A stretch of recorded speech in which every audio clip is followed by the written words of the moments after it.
Esta semana, a Câmara dos Deputados aprovou uma lei que muda o ensino médio no Brasil.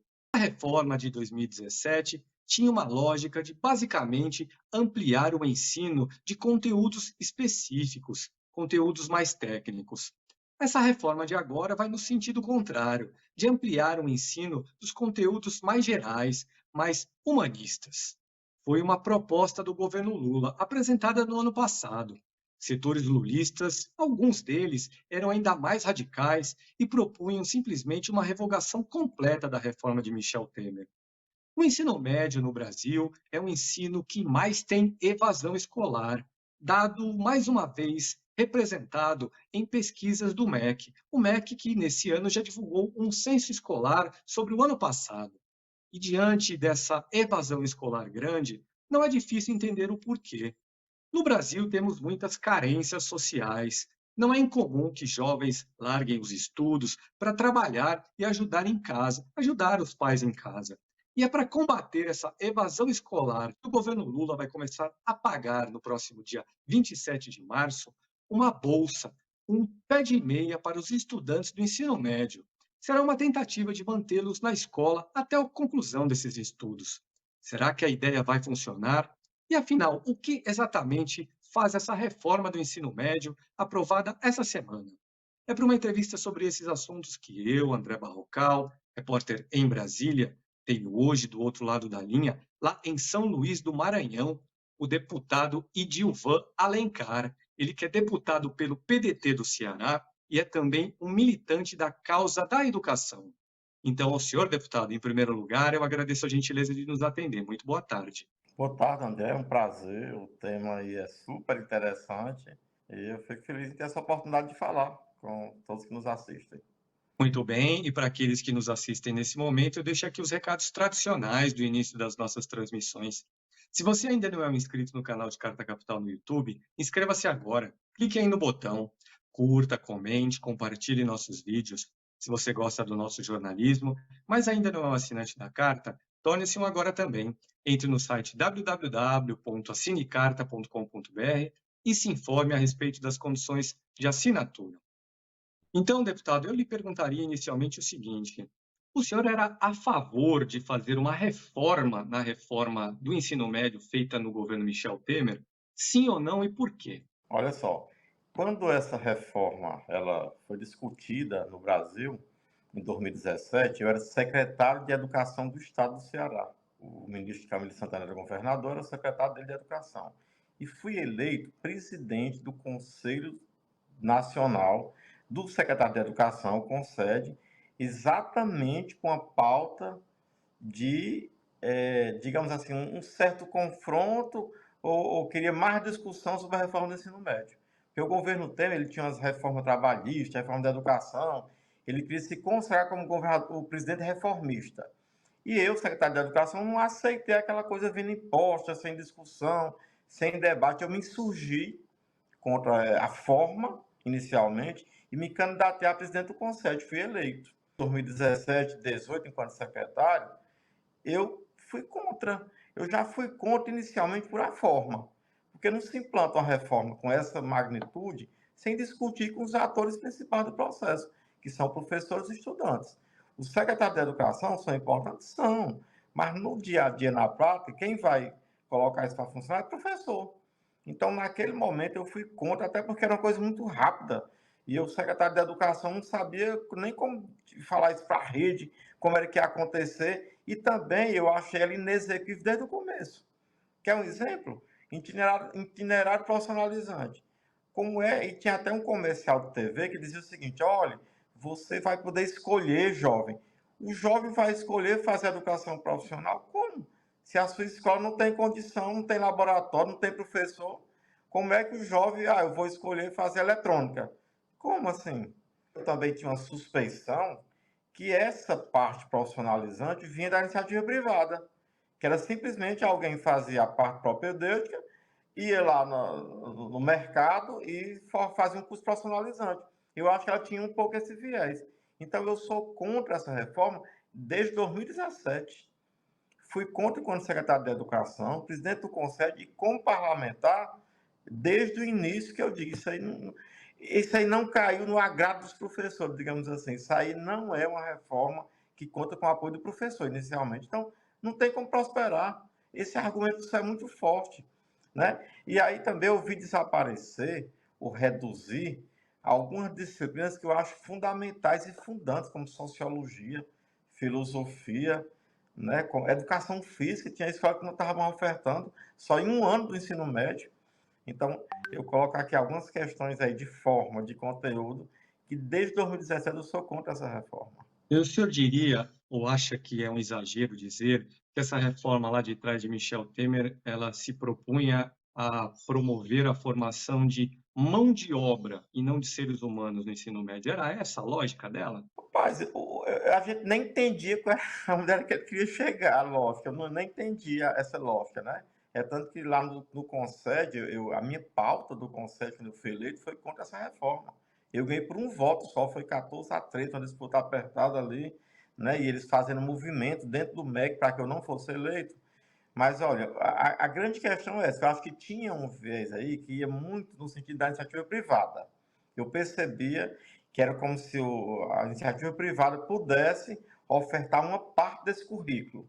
Isso aí desde o começo, porque quando eu disse assim, olha, a escola pública não tem condição de fazer essa oferta que estão se propondo, especialmente no itinerário profissionalizante. Então, mas aí poderia ter um certificado vindo de um curso técnico vindo da iniciativa privada, então eu via dessa forma. Então, aí, sem debate, sem respeitar as pessoas, o fato, ó, 2017, 18, 19, 20, aí vem a pandemia, 21, nós estamos há 6 anos, 7 anos que essa reforma não anda, só para entender a complexidade. Se fosse uma causa de boa aceitação e de fácil execução, já tinha acontecido, e não aconteceu. E aí a reforma, ela tem aí, digamos assim, o azar ou a sorte de pegar o governo Bolsonaro, que de educação não queria nem saber, que era de revólver, de arma, não sei o quê. É uma pauta que ele fugiu à margem, né?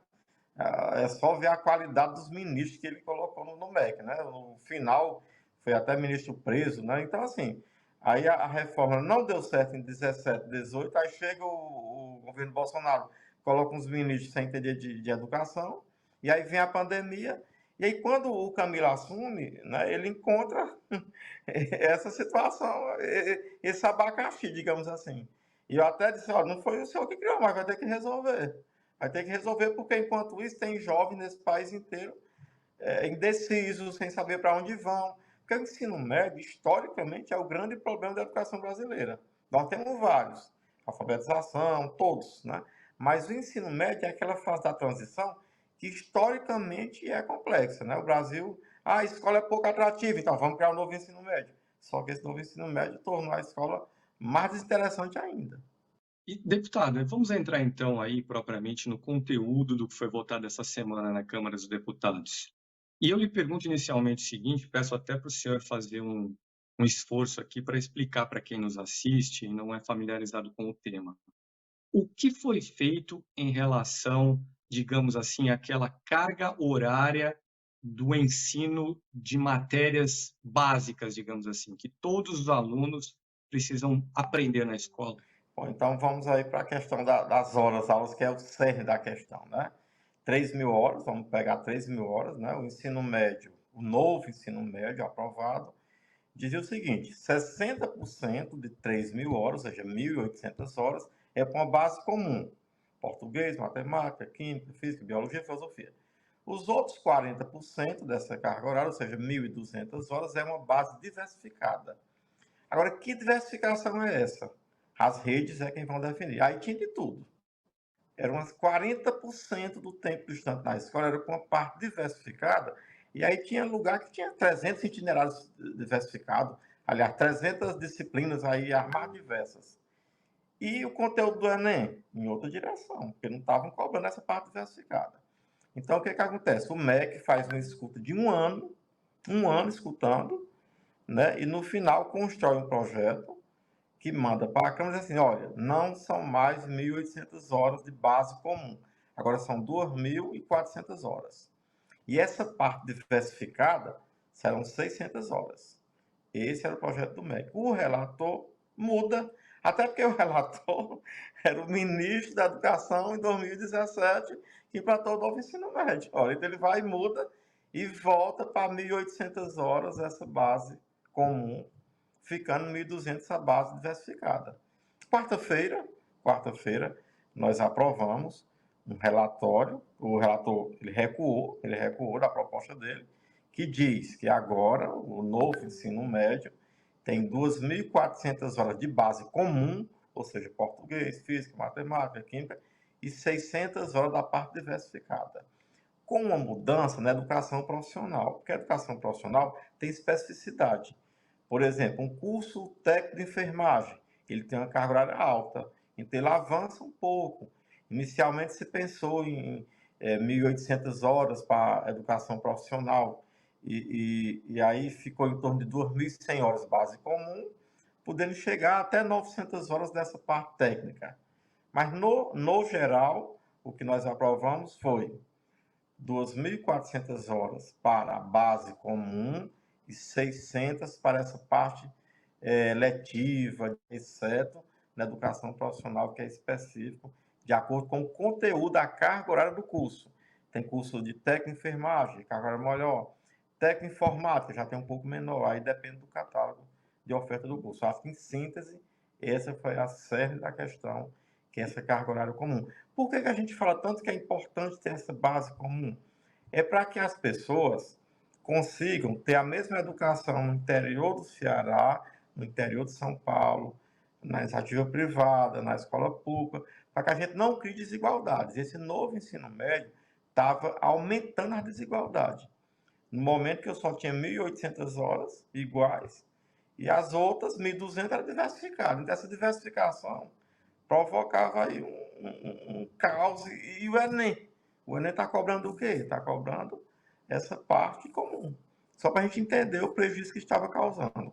E certamente agora vai ter transição, né? Porque tem estados que já começaram a implantar, então, com a carga horária.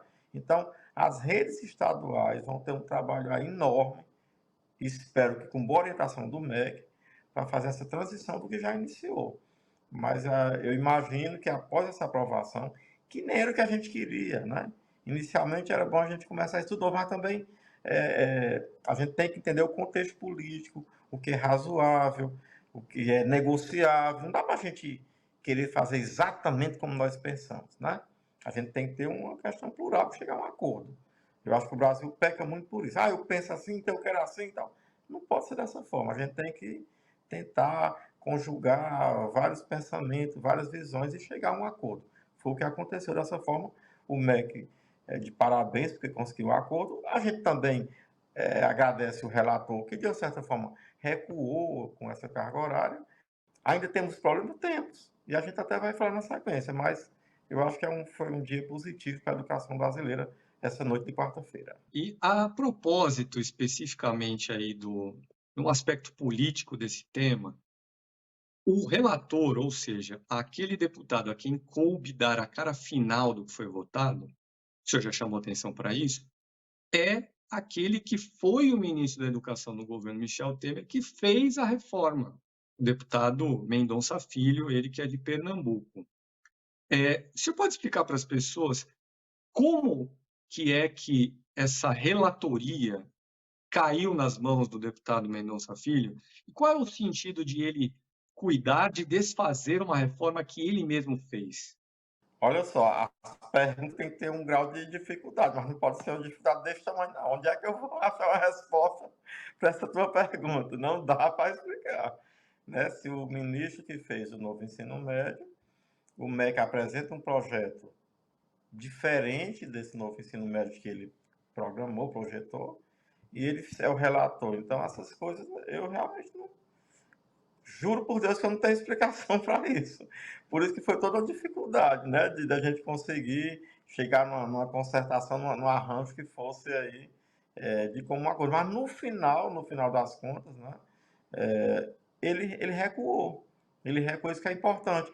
Por quê? Porque foram feitos muitos movimentos, né, dos estudantes, dos professores, dos parlamentares, da bancada da educação, né. Eu lembro que o deputado Moza ajudou muito, o deputado Rafael da Frente Parlamentar, tinha muita gente envolvida. Eu estava lá, estava o Guimarães, estava o deputado Pedro Campos, a Tabata, a, a, Pedro Campos, Pernambuco, também estava a Duda lá de Minas Gerais, deu contribuição, estava o pessoal do PSOL sempre muito atuante, muito ativo, Rogério Corrêa. Então, eu acho que teve um grupo de deputados ali que entendeu, olha, a gente não pode trabalhar o ensino médio que não esteja em consonância, que não seja execuível, e até porque quem vai executar isso é professor, é diretor de escola. Não dá para a gente imaginar um determinado processo, uma mudança nesse ensino médio e ser ao meu bem querer, do jeito que eu quero, né, do meu bel prazer, não pode ser dessa forma. Então, eu acho que o recuo do relator foi fundamental. E a ação do ministro, né, o MEC teve um papel importante, tanto na escuta, né, porque esse propósito não foi assim, o MEC quer dessa forma, não, o MEC escutou um ano, né, teve as conferências, né, de educação que também alertaram nesse sentido, e no final ele foi assim, entrou firme no processo, tanto que na quarta-feira, na hora da votação, o ministro Camilo estava lá no plenário, né, só para entender a importância. Então, acho que, digamos assim, entre mortos e feridos, a gente conseguiu um bom resultado, não do agrado de todo mundo, mas eu acho que um avanço que a gente possa realmente se deter sobre as grandes questões, né, da educação brasileira, que são os resultados. Ainda temos baixo desempenho, temos evasão alta. Então, assim, a gente tem que ir para essa questão central, depois de resolvido esse ponto aí, né, curricular, da forma, das diretrizes. E o senhor, então, explicou anteriormente aí que nós, nessa mudança no ensino médio, nessa contra-reforma do ensino médio, nós vamos ter, então, a ampliação de 1.800 horas de aula para 2.400 horas de aula ao longo dos 3 anos, né, do ensino médio, daquele conteúdo básico, digamos assim. Era esse mesmo o nível de conteúdo básico antes da reforma de 2017, correto? Bom, a gente não pode afirmar se antes de 2017 era dessa forma, né? Até porque a gente não, o ensino médio ele sempre foi tratado como uma etapa mais problemática e mais assim menos atrativa na escolaridade, sempre a mais complexa, até porque é o resultado cumulativo do que acontece na educação infantil, no ensino fundamental. Então você tinha a LDB como essa grande pilar da educação brasileira, e você tinha o ensino médio que tinha as 13 disciplinas, né? Português, matemática, com essa carga horária definida. As redes tinham uma certa liberdade em relação a essa definição. Por exemplo, a questão da educação física, do espanhol, da filosofia, sociologia, alguns estados davam mais ênfase, né? Então, a gente tinha, na verdade, uma carga horária até maior nessa parte comum. Eu não diria que a gente tinha somente 2.400, não. A gente tinha uma carga horária bem maior. Agora, sim, com o avanço do tempo integral, que é essa a proposta que o Brasil caminha, e aí também a gente tem que dar os métodos, desde 2017 começa, esse avanço se intensifica. Então, como a gente tinha uma escola de um turno, basicamente, há uma década atrás, isso é tudo muito recente, o tempo integral, a gente tinha horários diferenciados. A gente não pode dizer que tinha essa mesma carga horária, até porque o Brasil avança para o tempo integral, era outro contexto, outra realidade. Os problemas eram os mesmos, né? A questão do baixo desempenho, da questão da evasão alta, distorcionalidade de série, né? O Brasil não está bem nos rankings mundiais, isso é verdade. Eu até costumo dizer, né, que a educação brasileira ela ainda tem uma foto sofrível. O quadro atual, o contexto ainda é assim. Mas a gente também consegue ver uma evolução. A gente não pode, de forma alguma, deixar de dizer que o Brasil não evolui na educação. Nós somos um país que deu acesso, que incluiu, né, que tem uma oferta maior, isso aí é fato. É também fato que nesses últimos 4 anos, né, tivemos aí retrocesso, né, de 19 a 22 tivemos retrocesso por a pandemia, né, por a pandemia que desabou em todo mundo, tá aí o PISA para mostrar desabar os resultados educacionais, e também para o governo que fazia descaso da educação, né, fazia um pouco de deboche da educação, não estava disposto a apostar nessa política de educação, as pautas sociais não interessavam. Isso é fato também. Deputado, a atual oposição, que era o governo Bolsonaro aí até 2022, nesse ano conseguiu empunhar a bandeira da educação dentro da Câmara dos Deputados, a partir da eleição do deputado Nicolas Ferreira, ele que é do PL de Minas Gerais, para comandar justamente a Comissão de Educação. O senhor podia contar para quem nos assiste aqui como foi que o bolsonarismo se comportou nessa votação da nova lei do ensino médio?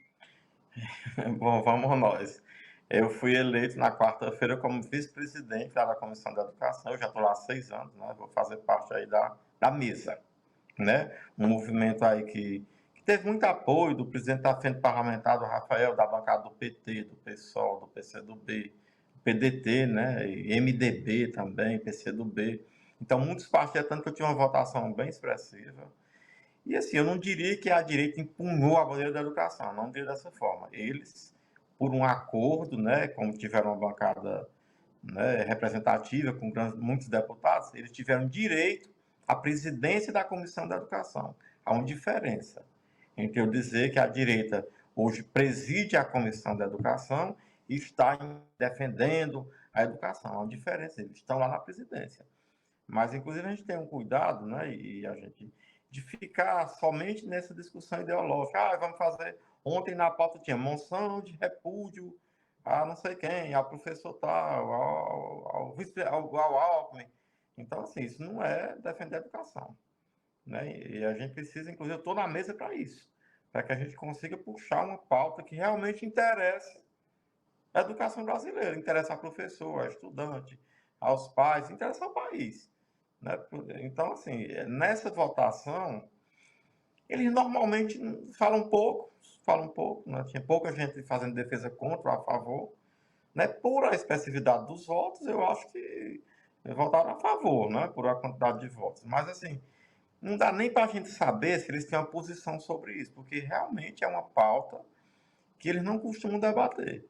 Eles só debatem assim, olha, teve um professor tal que em determinada escola ele falou mal do Bolsonaro, ou era um professor esquerdista, comunista, não sei o quê. Aí eles se interessam, mas quando são temas centrais, fundantes de conteúdo, eles não costumam é, discursar nem debater, não.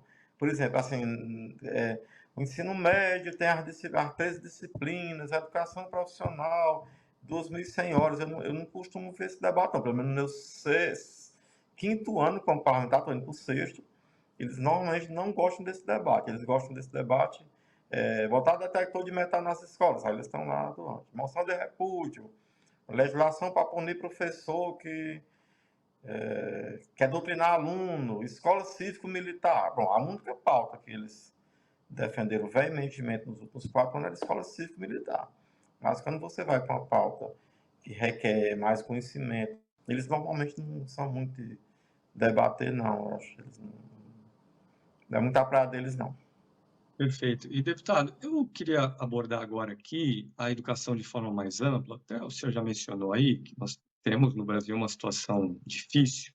Para fazer essa abordagem, eu gostaria primeiro de pedir ao Cacau, nosso produtor, para pôr no ar um material que a gente preparou para essa entrevista, que é a distribuição do eleitorado brasileiro do ano de 2022 por faixa de escolaridade. São dados do Tribunal Superior Eleitoral. Cacá, põe no ar aí esse gráfico. Esses são dados, então, do Tribunal Superior Eleitoral, referentes à eleição de 2022.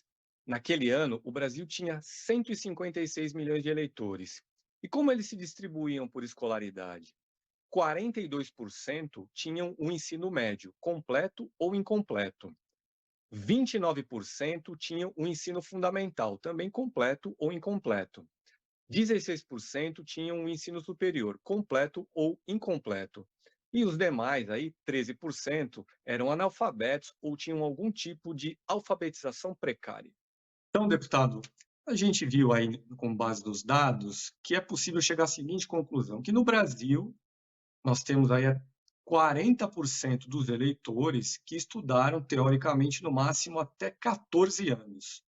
Esse é um número que me chama a atenção e acho que é muito bem didático sobre a realidade brasileira, não, o senhor concorda? Nós somos um país com imensas carências, certo? Com certeza. Inclusive, é um dado que chega a ser assustador, né? Que é 40%, né? 40% é muito alto.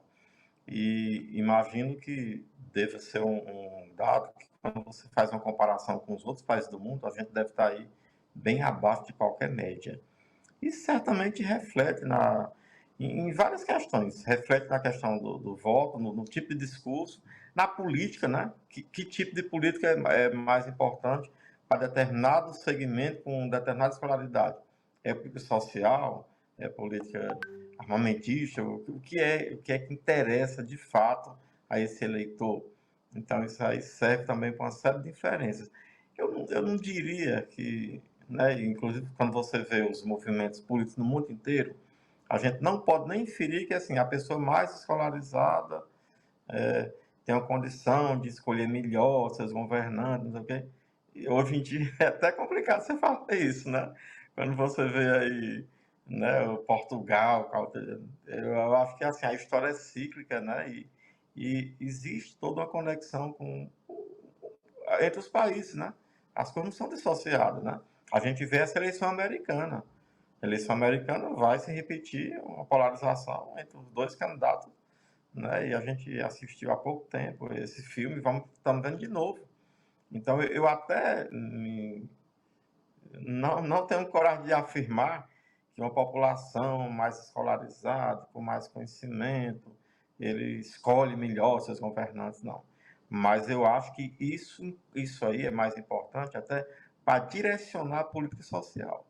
Eu acho que um presidente da República, um governador, um prefeito tem a obrigação de encarar essa realidade brasileira e mudar esse quadro. Isso sim, sem dúvida. Por que que no Brasil, na sua opinião, deputado, a evasão escolar é tão grande no ensino médio? Pois é, eu falei um pouco sobre isso, mas eu vou dizer agora, eu vou falar assim, mais detalhadamente. A gente tem que entender que o conhecimento é cumulativo, né?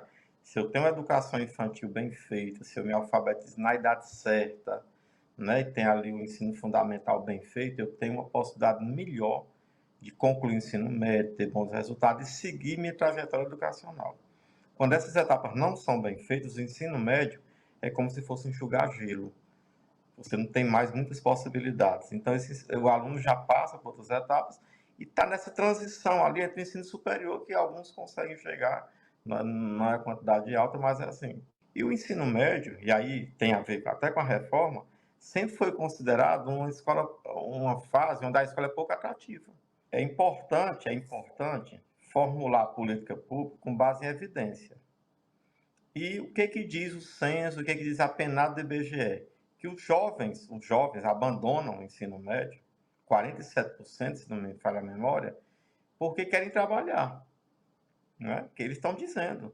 Então é pensando nisso que o governo Lula, o ministro Camilo, cria esse programa de poupança estudantil, que é batizado de pé de meia, que é um projeto de lei que eu apresento em 2019, foi aprovado na Comissão de Educação, mas é claro que não prosperou no governo Bolsonaro, porque a política social não é o seu foco. Então, o Lula e o Camilo implementam, já vão começar a pagar, colocando uma ajuda financeira para esses estudantes, não de forma graciosa, mas uma ajuda que está ligada à conclusão, que é o que você está abordando aí, a fazer o Enem, a rematrícula, a permanecer na escola. Então, é nesse sentido. Então, o ensino médio tem essa questão. Já é um adolescente que às vezes precisa trabalhar por conta do sustento da família, e aí nós somos um país que ainda padece de uma série de questões sociais, né, de necessidades básicas, inclusive. Então, é por isso que o ensino médio, a escola não é desconectada da realidade social, financeira, está todo nesse contexto. Então, por isso que o ensino médio é a etapa da escolaridade mais sofrida, digamos assim. E eu chamo atenção aqui para quem nos assiste que em fevereiro o MEC divulgou um censo escolar e esse censo mostrou mais uma vez que o ensino médio é justamente aquele com maior evasão. Mas, deputado, então o senhor mencionou aí o programa do governo federal Pé de Meia, inclusive eu não sabia, era uma ideia que o senhor havia proposto há 5 anos, consiste numa bolsa que vai ser paga para estudantes do ensino médio para tentar fazer com que eles não abandonem os estudos. E antes de lhe perguntar um pouco mais a respeito também, vou pedir ao Cacá mais uma vez para pôr no ar aqui. Nesse caso, é um trecho do discurso feito pelo ministro Camilo Santana da Educação, durante um evento no início desse ano, que detalhou um pouco mais como vai ser paga essa bolsa, pagamento que começará no próximo dia 26 de março. Cacá, vamos lá com o ministro Camilo? Nós vamos ter aí um valor geral de R$ 9.200 para cada aluno durante o ensino médio brasileiro.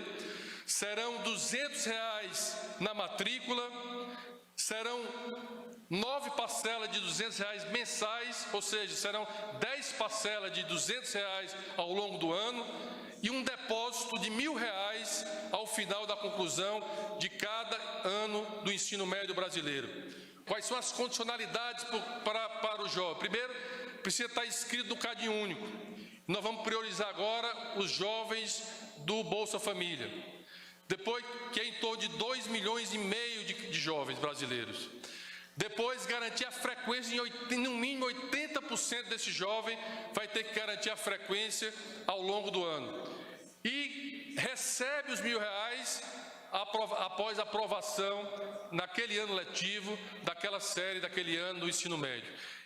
Então, deputado, nós vimos aí como que vai ser paga essa bolsa. O senhor acredita que ela vai dar certo, que esses valores anunciados são valores capazes, sim, de combater a evasão escolar? Olha, no dia da aprovação dessa poupança estudantil, eu até disse, é um dos dias mais felizes enquanto parlamentar, enquanto educador. Porque eu apresentei essa proposta em 2019, projeto de lei, foi aprovado na Comissão de Educação em 2021 e tal, e as pessoas perguntam assim, mas isso é muito caro, Divan, isso é muito caro, deputado. Caro é o custo social de ter jovem fora da escola. Inclusive hoje, o ministro Camilo Santana vai estar aqui no Maranhão, em São Luís, lançando esse programa. Ele está indo no Brasil inteiro, já lançou lá no Ceará, lançou em Minas Gerais, em Paraná, em vários estados. Então, assim, isso é importante. Eu acredito muito. Até porque, como eu falei, é o que está dizendo a PNAD do IBGE. Eles querem trabalhar. Então, se eles querem trabalhar, e a gente acha que não é o momento, que a educação é importante nessa etapa da sua vida, que ele pode ter um emprego melhor no futuro, então essa ajuda financeira faz toda a diferença. Porque R$ 200 para uma pessoa, um jovem aí que está no Cadastro Único, uma pessoa que tem necessidade, é um valor razoável. E ao longo dos 3 anos ele chega a R$ 9.200. Eu até digo assim, eu falei ao Camilo, esse é um dos programas mais importantes da educação brasileira. Eu acho aí que, mais uma vez, o Lula vai entrar para a história, ele que já ampliou o Instituto Federal, que criou, né, o FIES, ProUni, ele tem uma marca aí muito forte na educação brasileira, inclusive com muita apoio à educação profissional na época, quando o Haddad era ministro. Então, eu acho que esse programa ele é forte, ele vem para ficar e a gente tem que apoiar. Eu acho que ele vai sim reduzir a evasão escolar. Eu aposto fortemente nessa ação do governo federal, como uma das mais importantes desde que Lula voltou, agora recente, em 2023. E o senhor falou sobre ser uma marca do governo Lula 3. Eu ouço de vez em quando de alguns parlamentares no Congresso a avaliação de que talvez faltasse ao governo Lula 3 uma marca como tiveram os governos anteriores, que as medidas de agora, lançadas até agora são, digamos, resgate daqueles 2 mandatos anteriores. Então, eu queria lhe perguntar se o senhor acredita mesmo que o ensino médio e essa bolsa para manter os alunos estudando no ensino médio pode ser uma bandeira, a marca do governo Lula 3, e aproveito para lhe pedir uma avaliação mais ampla sobre o governo de maneira geral. Nós tivemos nessa semana também uma reunião ministerial do presidente da República, na qual ele discutiu aí, por exemplo, algumas medidas que o governo pode vir a tomar diante de quedas recentes na sua popularidade. Quando eu apresentei esse projeto de lei, foi com base numa pesquisa, né, que eu fiz, encontrei uma experiência no Rio de Janeiro, uma comunidade onde se deu um auxílio e reduziu a evasão. Você também tem experiência recente no estado de Alagoas, que eles conseguiram dar uma bolsa, que também serviu de inspiração. Mas nunca numa escala dessa forma, né? Eu até não sei se algum país do mundo faz isso, desconheço, vou até pesquisar. Não é que eu queira que está puxando a brasa para o lado da educação, por ser educador, mas eu entendo que essa poderá ser a marca do governo Lula. É muito forte, é muito importante, né? Você, no Brasil inteiro, as escolas públicas têm esse benefício para os jovens, né? Você pode falar do tempo integral agora com mais fortaleza, né, nesta fala e nesse debate de redução de evasão escolar. Eu aposto firmemente que essa vai ser a marca do governo Lula. Não tenho nenhuma dúvida disso. Você me pede uma avaliação do governo Lula, né? E aí eu volto um pouquinho no passado, né? Assim, eu acho que esse governo é um governo de reconstrução. Tivemos um ano difícil. Quando você vai para o MEC, você vê aumento do valor da alimentação escolar, transporte escolar, das bolsas do CAPES, né? mais institutos federais sendo reabertos, uma série de ações de reconstrução mesmo. E, recentemente, nós vimos essa pesquisa de popularidade do Lula que desabou, especialmente na parte econômica, né? Porque o mundo inteiro é muito sensível à variação de preços. E aí eu vou puxar um pouco um dado seu. Você colocou que o Brasil é um país que tem pessoas pobres, com baixa escolaridade. E aí, quando aumenta o preço do feijão numa proporção maior do que a inflação, do que o poder aquisitivo, isso aí fatalmente tem uma queda de popularidade, né? Mas você vê que há uma redução do desemprego, isso é fato, né? Essa questão do salário mínimo tendo ganho real também é uma coisa importante. O Brasil se recompondo em relação às políticas sociais todas, a de saúde, de educação, de saneamento, de habitação, né? Isso aí a gente é fato. Agora, realmente, essa parte econômica, especialmente no preço de alimentos, né, que vão para a mesa das pessoas mais humildes, mais necessitadas, precisa realmente, o governo precisa dar um jeito nisso. Não dá para a gente continuar com inflação de alimentos num patamar alto. Isso realmente deve ser uma preocupação, já é. Ele até reuniu os ministros para dizer, olha, a gente está fazendo muita coisa, não está tendo uma certa divulgação, mas além dessa questão de divulgação de políticas sociais, que já é fato, ele implementa uma série de ações. Mas é continuidade. Sim, mas tinham acabado de investir nessas áreas. Agora, essa parte da economia é fundamental.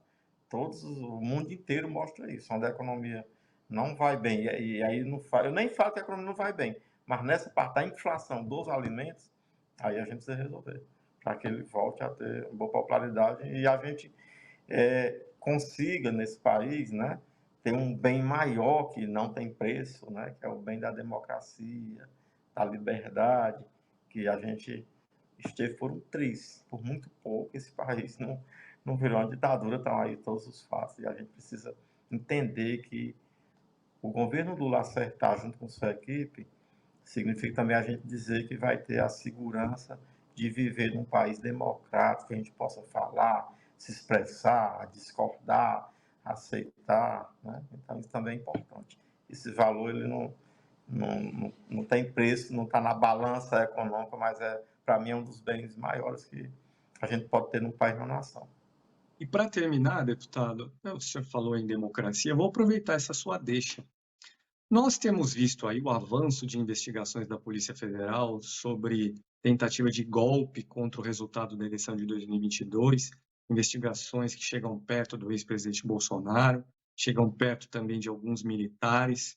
Estamos também às vésperas de 60 anos do golpe militar de 1964. O senhor diria que nós, desta vez, em relação à tentativa de golpe de 2022, nós veremos punições de militares? Pois é, eu nem lembrava dessa fatídica data, né, desses 60 anos, agora do 31 de março. As investigações avançam e mostram que realmente, né, assim, teve por muito pouco de ter um golpe militar, né? E assim, o Brasil, essa questão de punição, eu imagino que isso nem seja bom para o país, para o governo Lula. Eu acho que não é uma coisa boa. Para a dita esquerda, não é. Mas eu acho que para o Brasil pensar no futuro, ele precisa ajuste contas com esse passado recente. Né? Eu falo pelo país, não é? Eu até acho que para o governo era melhor que não tivesse todo esse movimento, isso aí, né? Esse foco. Não é isso, é tanto que ele nem fala muito sobre isso, mas acho que para o país, para as crianças, para os jovens, para o futuro, eu acho que vai ter punições sim, e pela primeira vez. Né? Isso eu não digo nem com prazer, nem com vibração, mas eu acho que é mais uma questão institucional, isso é uma obrigação institucional. Não dá para dizer, não, então vamos deixar para lá, tá tudo bem, vamos para frente. Não dá para ser assim, porque o Estado de Direito não permite. Dessa forma que eu vejo. Perfeito, deputado. Então, com essa sua resposta, eu gostaria de encerrar nossa entrevista e de mais uma vez agradecê-lo pela gentileza de ter atendido ao nosso pedido. Muito obrigado. Eu que agradeço, bem amplo aí, passando de educação para política, para diversos temas. Não, para mim é um prazer também falar para vocês.